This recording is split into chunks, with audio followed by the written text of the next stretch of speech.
Boa noite, seja bem-vindo ao Parlamento Regional com os deputados Pedro Coelho, do PSD, Lopes da Fonseca, do CDS, Carlos Pereira, do Partido Socialista e José Manuel Coelho, do PTP. Hoje vamos abordar as implicações da decisão do Tribunal Constitucional na República e também aqui na região, falar também sobre as novas obrigações fiscais que estão a provocar muita confusão junto dos agricultores. Antes do debate, como sempre neste programa, reservamos o primeiro minuto para um tema à escolha livre de cada um dos convidados. Lopes da Fonseca também é o tema que escolhe para início do debate. Antes de mais, boa noite a todos, aos telespectadores da Madeira e do Porto Santo e também quem nos ouve na diáspora. Eu queria salientar sobretudo um aspecto importante decorrente deste acórdão do Tribunal Constitucional. É que, pelo menos, os funcionários públicos e os pensionistas poderão, eventualmente, sorrir este ano.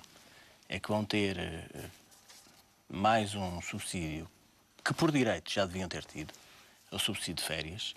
Isso poderá permitir até dinamizar um pouco a economia, porque as pessoas, ao receberem esse subsídio de férias, poderão derramar na economia essas verbas que já não estavam a apontar, o que significa que esta é uma boa notícia para os funcionários públicos e pensionistas e, aliás, o próprio Secretário Regional das Finanças acabou por hoje afirmá-lo, que realmente esse aspecto era positivo decorrente do próprio acordo no Tribunal Constitucional. Significa que os funcionários públicos e os pensionistas vão poder sorrir um pouco mais neste mar de más notícias que têm tido, ao poderem vir a receber o subsídio de férias de 2013. Lopes da Fonseca, também a sua opinião relativamente a esta decisão do Tribunal Constitucional? Aliás, o CDS nesta matéria está à vontade, porque o CDS Madeira votou contra.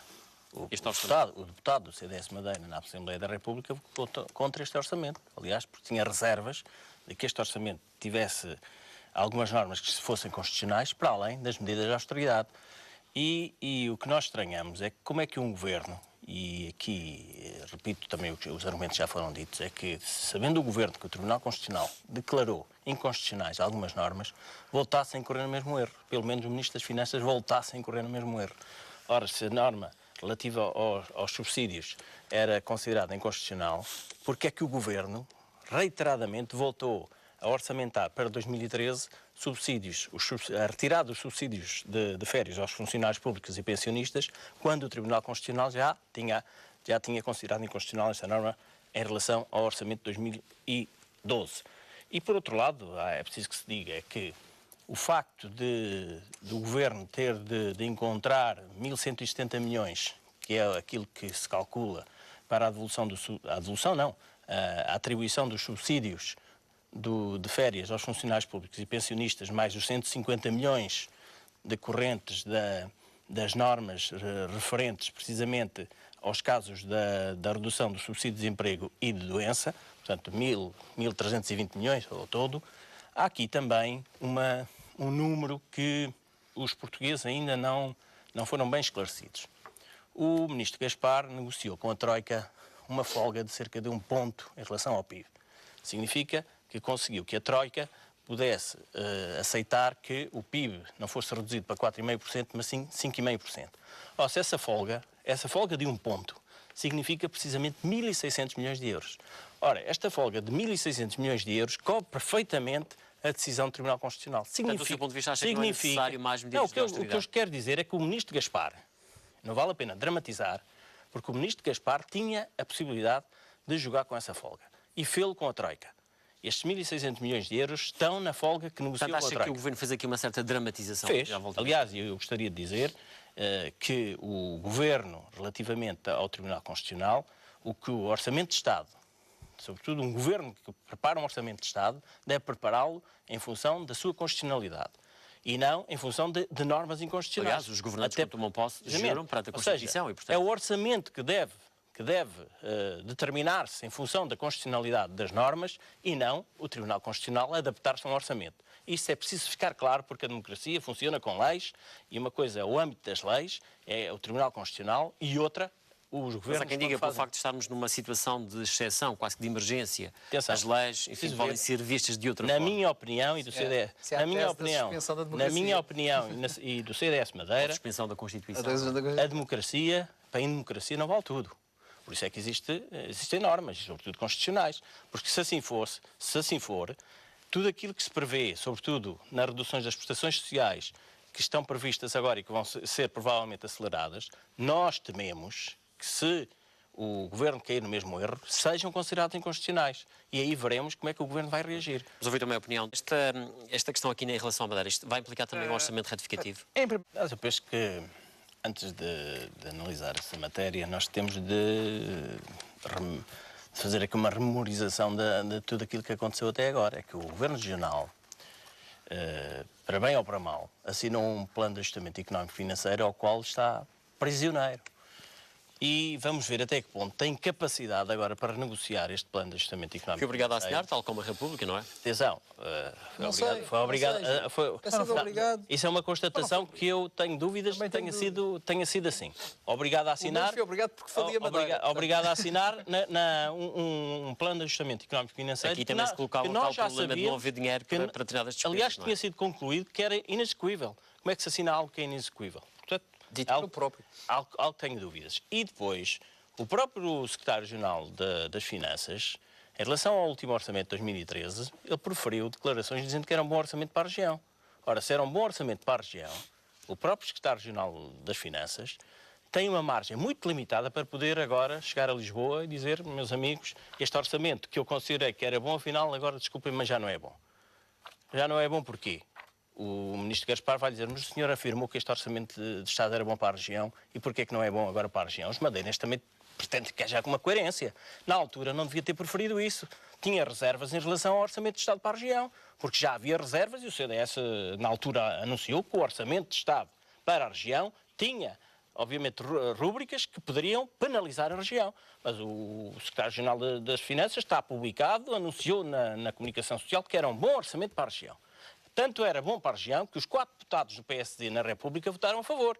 E o CDS votou contra e o PS também votou contra. Porque se não fosse bom, votavam contra. Eram coerentes. Portanto, havia aqui uma cumplicidade em relação ao ministro Gaspar. Portanto, agora não sei com que credibilidade poderá chegar a Lisboa o secretário-geral das Finanças ao ministro Gaspar, se lá mantiver. Senhor Ministro, quero negociar o plano de ajustamento económico e financeiro, porque eu considero que as medidas que foram incluídas neste plano, na altura, provavelmente por ingenuidade nossa, vai ter que ser assim, nós subscrevemos quando na realidade não era bom para a região. Quem subscreveu o plano de ajustamento económico e financeiro foi o Presidente do Governo e o Secretário Regional das Finanças. Não foi o CDS, não foi o PS, não foi o PTP. Portanto, é bom que o Governo agora encontre soluções. Nós consideramos que, para além dessa renegociação do plano de ajustamento económico e financeiro, que poderá ser, dificilmente haverá daqui decorrência positiva face às dificuldades em termos de entendimento entre o Governo da Região e o Governo da República, que aqui também temos que pôr o ónus no Governo da República, que este Ministro das Finanças é um ministro irredutível em relação às posições que toma, e aí é reprovável aquilo que tem tido, as atitudes que tem tido em relação à região. Basta vermos a Lei de Finanças Regionais, que é imposta pelo próprio Ministro das Finanças. O Governo não e é imposto, Sr. Deputado, eu não interrompi. As medidas impostas na Lei de Finanças Regionais são exclusivamente da responsabilidade do Ministro Gaspar. E não vale a pena andarmos aqui com subterfúgios. A questão, o Governo é PSD-CDS. E o Ministro é o Ministro das Finanças é o Ministro supra-sumo de quem o Primeiro-Ministro depende, porque se não dependesse dele, o CDS já o afirmou, o CDS defende... Desculpe, Sr. Deputado, eu não interrompi, agora, pela mesma ordem de razões, o Sr. Deputado deve ouvir. O Sr. Deputado, e eu nunca disse que não era, o Sr. Deputado sabe perfeitamente que o Ministro das Finanças é o Ministro que manda no Governo. E enquanto mandar no Governo, provavelmente este relacionamento entre a região e a República dificilmente se fará em benefício da nossa região. Mas nós consideramos que o Governo Regional tem muitos cortes para fazer. Aliás, se cortar nos custos de ineficiência da própria Administração Pública Regional, poderá ir buscar verbas. Se adiantar-se rapidamente ou fizer as privatizações que pensa fazer e que constantemente anda a adiar, poderá ir buscar verbas. Se renegociar a via litoral e a via expresso, como aqui já foi dito... Mas isso são matérias, todas essas que o Governo Regional tem anunciado que está a fazer. Se o Governo Regional vender património, que ainda não fez-lo pouco, e alienar um conjunto de obras da Sociedade de Desenvolvimento, poderá ir buscar verbas. Se alienar imóveis do Governo Regional, poderá ir buscar muitas verbas. Portanto, há aqui todo um manancial que o Governo Regional poderá. E acha que a atual conjuntura económica permite que o Governo, com alguma facilidade, se fosse assim, ninguém fazia nada. Com a qual está a querer dizer... Se o Governo Regional não tem essa capacidade conseguirá essas receitas, não tem a capacidade para fazer privatizações para benefício da própria região, se não tem capacidade para eliminar a ineficiência da própria administração pública regional, se não tem capacidade para renegociar as parcerias público-privadas, é Governo para quê? Essa é que é a pergunta que fica no ar.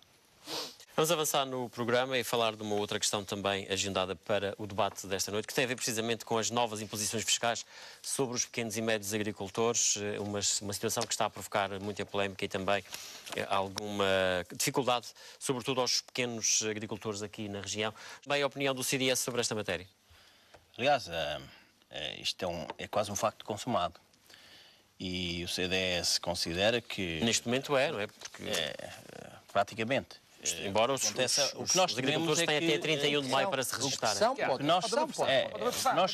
que nós tememos é que muitos pequenos agricultores que têm precisamente uma operação abaixo dos 10 mil euros, devido ao facto de terem que enviar a fatura por causa do IVA, porque mesmo que esteja abaixo dos 10 mil euros tem que ter o IVA, esses agricultores abandonem a agricultura. Isso é o que nós tememos. Ou seja, no fundo há aqui um grande problema que é mais burocrático do que, digamos, é mais burocrático porque, enquanto a nível nacional, a CAP e outras organizações andaram a esclarecer os agricultores através de dossiês deste género, e mesmo assim isto tem levantado grande polémica, eu penso que o Governo Regional tem de seguir este caminho para já.